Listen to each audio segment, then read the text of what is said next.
Study with Divya के daily news analysis programme में आपका स्वागत है। सबसे पहले डालते हैं मुख्य बिंदुओं पर एक नज़र।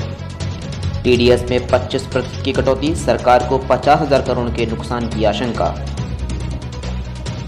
ईपीएफ में 25,000 करोड़ का सपोर्ट, अब 12% की जगह 10% ही देना होगा कंट्रीब्यूशन, सरकारी कर्मचारियों को नहीं मिलेगा इसका कोई लाभ। केंद्र सरकार की ओर से प्रवासी मजदूरों को 2 महीने तक निःशुल्क राशन प्रणाली की शुरुआत। घनी फैक्ट्री वाले क्षेत्रों में सस्ते किराए के मकान के मॉडल पर चल रही है चर्चा। आवास एवं शहरी विकास मंत्रालय जल्द प्रस्तुत करेगा मॉडल।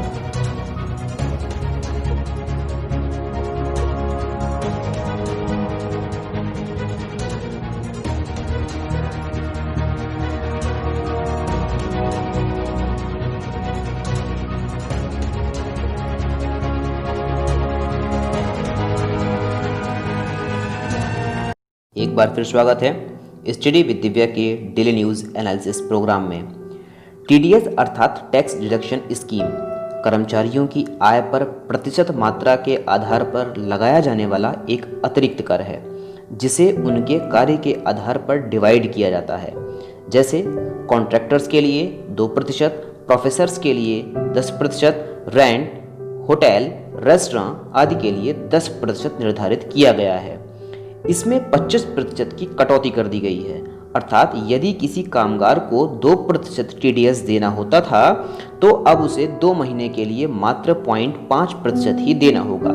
इससे सरकार का उद्देश्य कर्मचारियों के पास नकदी अर्थात लिक्विडिटी को बढ़ावा देना है, परंतु इससे सरकार को 50,000 करोड़ के नुकसान का अनुमान है।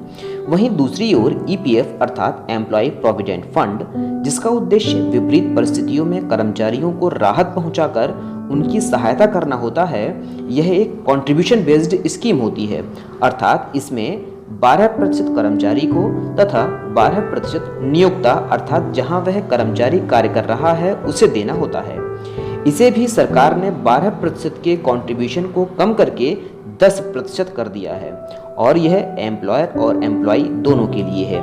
इससे एक ओर तो कर्मचारी तथा नियोक्ता पर बोझ में कमी आएगी, तो वहीं दूसरी ओर उनके पास निवेश के लिए अतिरिक्त लाभ की प्राप्ति होगी। हालांकि केंद्र सरकार ने इससे पहले भी नए कर्मचारियों के लिए 3 वर्ष तक ईपीएफ में कंट्रीब्यूशन को शेयरिंग मॉडल को अपनाया था, अर्थात उनका कंट्रीब्यूशन सरकार द्वारा वहन किया जाएगा।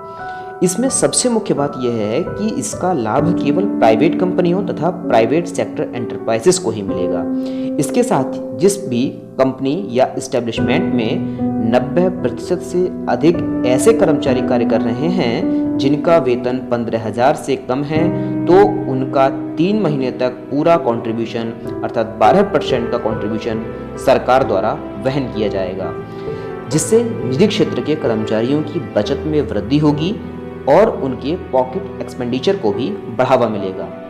वहीं दूसरी ओर सरकार ने प्रवासी मजदूरों के लिए भी 1 नेशन 1 राशन कार्ड की भी शुरुआत कर दी है।